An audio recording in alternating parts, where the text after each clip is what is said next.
Hi everyone, this is The Game Plan. Welcome to the show. By the way, I hear there was football over the weekend. I don't know because I was focusing on tennis. Yeah, whatever, man. Positive stuff, positive stuff. But there was a lot of sporting action over the weekend. Yeah. We're going to see how much of it we can tackle in today's conversation.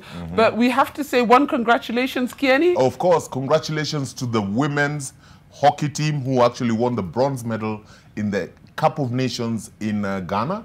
And I would like to say congratulations.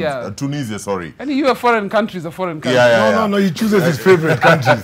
I would like to say congratulations to, of course, Jackie and her team for a job well done. They've actually really done well for themselves. Our ladies hockey. By the way, the Africa Cup of Nations for women's hockey has been going on for the last 2 weeks I watched quite a few games. Yeah. So congratulations to the Kenyan ladies coming out with bronze. Now, the other thing that happened over the weekend, we were at Golf Park at Gong Race Course, where Safaricom was launching the Safaricom Golf Tour. Now, the Safaricom Golf Tour is all about bringing golf to the people. It's going to run over the next 7 months. We're going to come to towns all over the country, and what we're pushing is the fact that every shot is a possibility. Now, what that means is that you and I can play golf. Imagine the junior golfers. We spoke to one of the officials over the weekend, and he told us that they've actually made it really affordable for juniors to play golf. Membership is like 1,000 shillings a month, 100 bob. You get clubs from... you can play in any club. The charities. Club. I'm talking now about the clubs as in the States. Because that's what makes golf expensive. Equipment also makes expensive.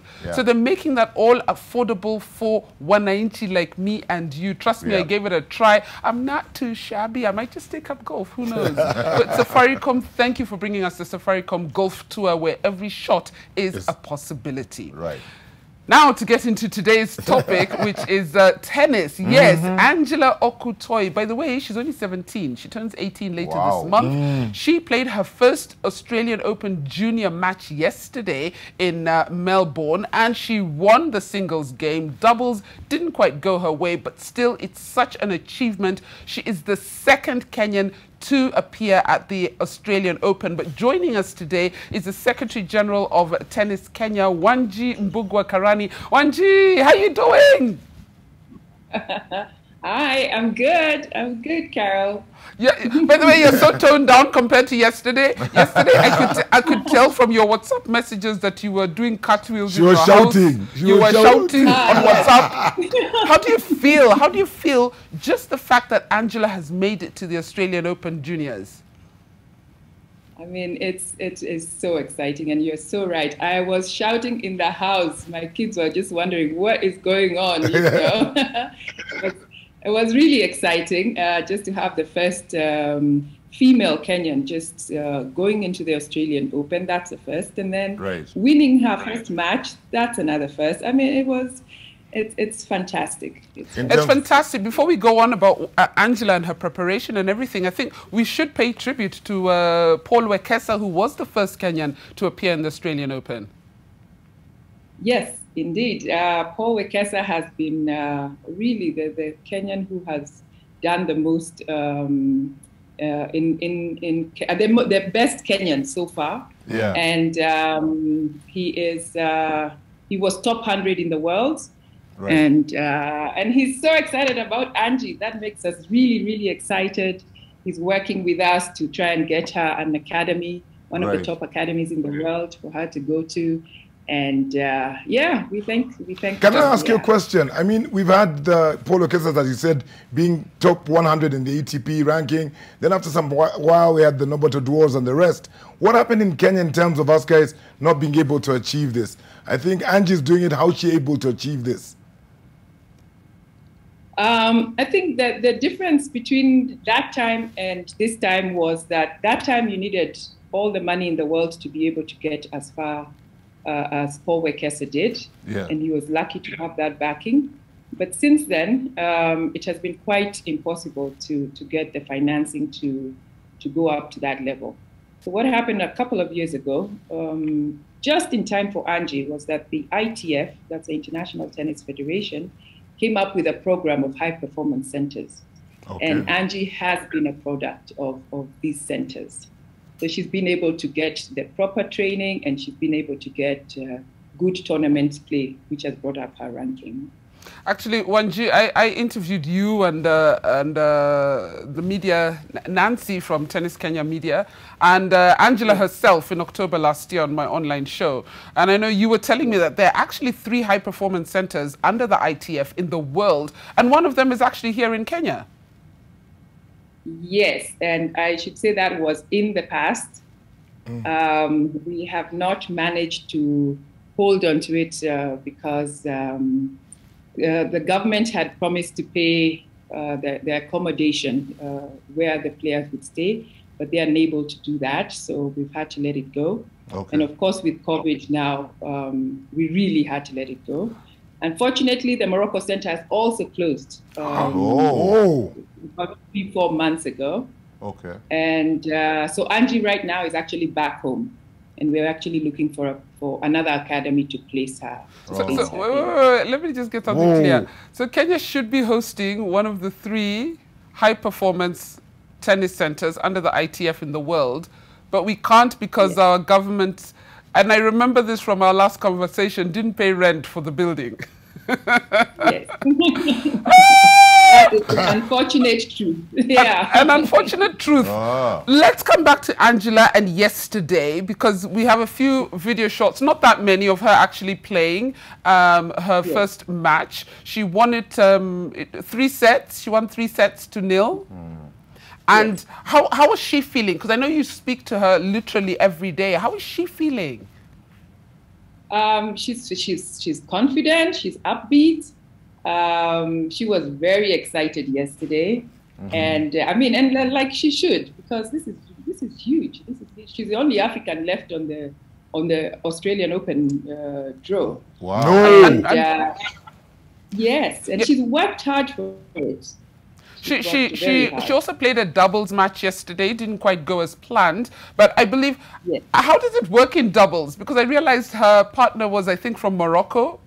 So they just take an African team for doubles. So what happened for us to get her to Australian Open? Unfortunately, again, the government was not able to support us in this venture. Okay. And so we had to look for other ways to get her to Australia. Right. So she had to go really without a coach and a team manager and without the necessary support. Wow. So we put her in the ITF team. The ITF, again, was very gracious, and they came on board and agreed that she could be in their team. So when you're in that team, it's a team of individuals, about 4 girls, 4 boys, who are then given a ticket and accommodation by the federation. By the International Tennis Federation, and they play together, and they have a coach. So they pick now your doubles partner from that group. Okay, so that's how she had a Morocco partner. So now she doesn't have her resident coach; she has a joint coach with the other players. That's correct. Yes. Oh goodness! And I know the qualification stage. It was the Africa Junior Championship. That was in November. That's where she qualified for Australia Open. But I know that you had sought, as you just mentioned, you had sought government support for the team, because it wasn't just Angela, it was a team that went for the AGC, and that's where she qualified for Australia. That's correct? Correct. Yes. And the government said they are unable to support? Unfortunately, yes. Last year, they were not able to support any of our African Junior Champion teams. And that is the one place that Angela really thrived, and now she's an African champion. Wow. And that now gave her enough points to be able to get into Australian Open. As you know, with tennis, you have to play lots of tournaments. Right. To earn get points, enough points to be able to get into higher level tournaments. Higher rankings. Yeah. So where exactly does the government come in then, in that case? Roy, they buy airtime and they tweet. Can we be clear? They have Wi-Fi, they tweet and say congratulations. Oh, I think it's very unfortunate, but I hope that they can see now that tennis is a sport worth investing in. How do you get funding as Tennis Kenya? I know you do get some funding from government, but how else do you get funding for Tennis Kenya? With Tennis Kenya, we just use the small resources we have. We get, thankfully, our federation is quite good about giving us grants for certain events. Yeah. So they give us partial grants, maybe $200, $300 per person. We also have members, and we collect a membership fee. We have some other small sources of money, a few sponsors. Nairobi Sports House, we have a deal on tennis balls with them. But that's really where we get our funding. I find that very unfortunate, because if there's something Angela has shown is that the talent is here, because she's not the only person on the team. Yes. The talent is here in Kenya. Yeah. But if we just gave it a little bit more investment and attention, we would see more players in the majors. Yeah, in fact, my question was actually heading in that direction. You know, like the Davis Cup is a team event, so I just wanted to ask, is that what we're looking at as the next tournament that we can take part in? Because I remember Kenya was really good at that in the Davis Cup. Yes, so Davis Cup, and for the ladies called Billie Jean King Cup. Right. That is like the World Cup of tennis. Right. So that is definitely one of the teams that we actually have to participate in it every year. Mm-hmm. So we always do whatever we can to make sure we participate in that. Yeah. What next for Angela? Because we only have like a minute left. What next for Angela into round 2? Do you know yet when she's playing? She should be playing tonight. I think it's like 3 a.m. or something. Okay. And she's confident. Her goal is actually quarterfinals, which means she's going into this match to win. Right. Of course, it's an uphill task. But the thing with Angela is that she is very focused, very driven, and she just keeps working hard. If you talk to the coach who started her off in tennis when she was 4 years old at Loreto Convent, he says all she did is she believed in herself and worked hard. And that's simple. What she does. Yeah, and she worked really, really hard, and so mentally she's very strong. That's why, like the third set match, we weren't so worried that she would tank the third set, because that's where her mental toughness kicks in. Yeah, I know. I interviewed her in October, and she was listing all her achievements, and she's like, when I was 10, I won the Africa Cup, and then when I was 11, and then when I was 12, and I'm like, she's listing them like she's just saying what she did over the weekend, you know. And I was like, Angela, boast about it, you know. You've achieved it, because she's not even. She turns 18 later this month, so she's still a junior. Yeah, she's still a junior.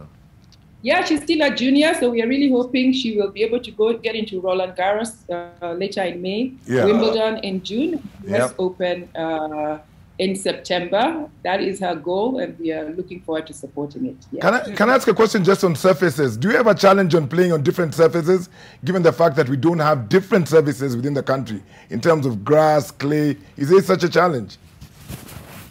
It is a very, very big challenge because Kenya, as you know, has Maram courts, which are really not international standard courts. We are working on a project to build public courts at Kasarani. Okay. And we hope that this year, this is our centenary year as Tennis Kenya, that we will be able at least to put up 2 to 4 courts by the end of the year. Oh. All right, Wanji, this is fantastic. I'm excited. You've just made me go and apply for a French visa so I can go to Paris for Roland Garros. I should be there to cheer her, man. You should be there. By the way, I think it's unfortunate. Let's all go. Yeah, let's all go and cheer her. Because unfortunately, when we were talking yesterday, you were saying there's actually nobody. She doesn't have Kenyan support on the ground in terms of officials because of finances. Yeah. Which is unfortunate. So she's playing by herself. She's literally playing in her Kenyan team. Yeah. And she's still a junior. So I hope that next time we can take a whole cheering squad. I hope so. And that the government takes this seriously. We got someone to Australia Open without you. Now imagine what we can do with you. You know? Yeah. Wanji Mbugua Karani. It's been such a pleasure, my dear. I know you have such a busy day, but thank you so much for joining us. And I wish you all the best. Tell Angela we're behind her. We are cheering 100%. Her on.